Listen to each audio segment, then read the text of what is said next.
Well, hello and welcome back to the Tao Manifesting Tarot. Let's get to today's activity. This is, to my knowledge, the only tarot reading that I'm aware of that focuses strictly on manifesting, because that is the specialty of tarot. Tarot, not for prediction. I've done tarot for over 20 years.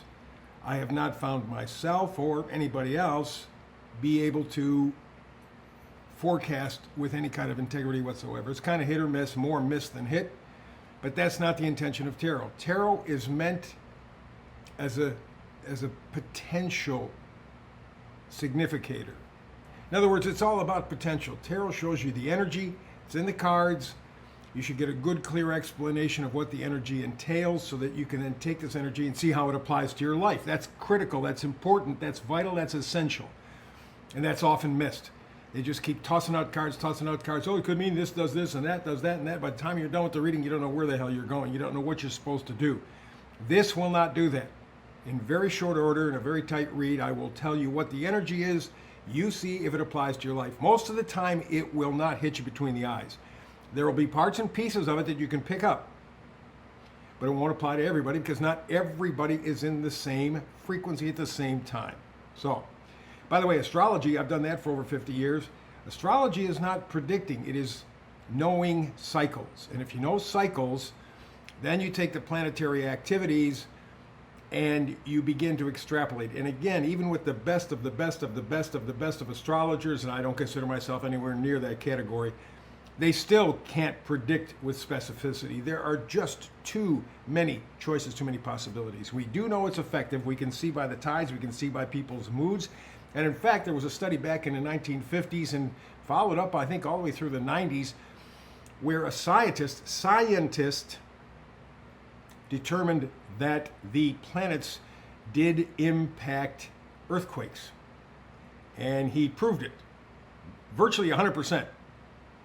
Now, he basically forecasted or looked at Jupiter and Saturn, but by the end of it, he included all of the planets. So there is an energy involved, and it's just cyclical, and that's what astrology is best at. Here, we're talking about energy as potential. You got to step up to the plate. You got to take the swing. You have to be the one who initiates the activity. If there's any part of this that resonates with you, follow through. Check it out. Sometimes the biggest trees start from the smallest seeds. So don't pass up anything. By the way, I do a brand new read every day, 365. So if it doesn't hook with you today, it may catch tomorrow, next week, next month. It'll do it at some point. So let's begin today. 5-card spread as usual. No interference. All you're going to be looking at is the card spread. I do that purposely. I don't want you distracted. So the 5 cards, we begin with the one in the middle. It's the Oracle card. And today it is Unfinished Symphony. I like this idea here because if you listen to classical music that you enjoy, it is very complicated. There are all kinds of tempos and notes and all things kind of blended together mysteriously and magically, and it works so well as opposed to just your standard rock and roll tune. And I was a child of the 60s, so I grew up with that stuff. And I appreciate a lot of it. But let's be honest, classical music takes that and multiplies it times 1,000. If you got some really good stuff, Respighi, Tchaikovsky, others, you listen to some of their symphonies and it's just explosion of sound, of feeling, of tempo, and all of that. Well, Unfinished Symphony, that's kind of our life. Because we have to deal with ups and downs, sideways, everything moving on all at the same time, and it's getting more complicated as opposed to easier, and that just makes it tougher. And so where we're headed in this unfinished symphony you call your life, we're headed to a crescendo crisis. You know it, you can feel it, the shit is going to hit the fan. I mean, it's already starting, but I think there will be, as I said here, a crescendo crisis, and you got to ready yourself for it. Now, the meme for today comes from Aldous Huxley. He says, people will come to love their oppression, to adore the technologies that undo their capacity to think. Wow. That's the Stockholm Syndrome, right? In a manner of speaking, that's what it is. Loving the people who oppress you and their oppression bowing to their technology so you don't have to think. Now, I got to tell you, there are days when I feel that people, human beings in general, are stupid, lazy, myopic, selfish. That's what Aldous Huxley is saying. If that's what we're doing, and you can see it in society, we're so addicted to our tech toys. Ooh, I don't give a damn what you call your computer. I don't give a damn what you call your smartphone. It's a toy. It's a toy. And man, are we hooked. We plugged in. We are addicted. And we know for sure now that they are contributing to us, making us less social and less intelligent. So Huxley may not be far from the truth. Let's go into the reading. All the way to the left, Four of Wands. Four of Wands are the 11-11 card, and everybody kind of looks at it magically. It's not. It's stability, it's home, it's partnership, it's harmony. The 11-11. And of course, with the Wands, there's positivity, enthusiasm, excitement, gratitude, joy. You are plugged into your life. You're actually living your life. You're not simply observing it.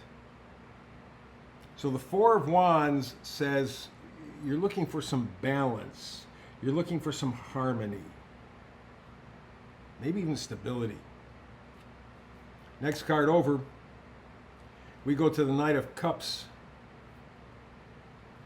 Knight of Cups says, hey, hey, hey, hey, hey, guess what? You got something that you're connected to emotionally. And that's what cups are for me. You know, a lot of tarot readers go, oh, well, you know, that's somebody who you're connected to. No, no, no. Cups is someone or something that you are emotionally connected to. It may be a partnership. It may not be a partnership. It may be addiction to chocolate. It may be an addiction, like Aldous Huxley was talking about, to the technology. It's anything that you are emotionally connected to. That's what hearts are all about. And this cup card says, hey, you got to give yourself a little bit of love, a little bit of consideration. And that, we're not talking narcissism here. We're talking about respect for yourself. It's amazing, although not surprising, how many people really do not value themselves at all. At all. Not even a little bit. So it really becomes difficult. So we go from the Page of Cups, which is a small offering to yourself, respecting yourself. I'm not perfect. I get it. I'm not a 10, not even close to a 10. I get it. But I love what I have. I love what I am, and I'm going to build from there. Next card over is another cup. It's the Knight of Cups. Knights are always bringing you gifts. There's a possibility for you to accept yourself as you are in a loving, gentle manner. We're always looking to get it from other people. We're always looking to get validation from other people. Oh, tell me you love me. Tell me you love me. Tell me you like me. Tell me. Women are terrible at this. They get their validation outside of them and they wonder why they're so damn unhappy. Because you're trying to get it from somewhere where you're not going to get it. And guys, while not quite as severe, needing validation, get very little support.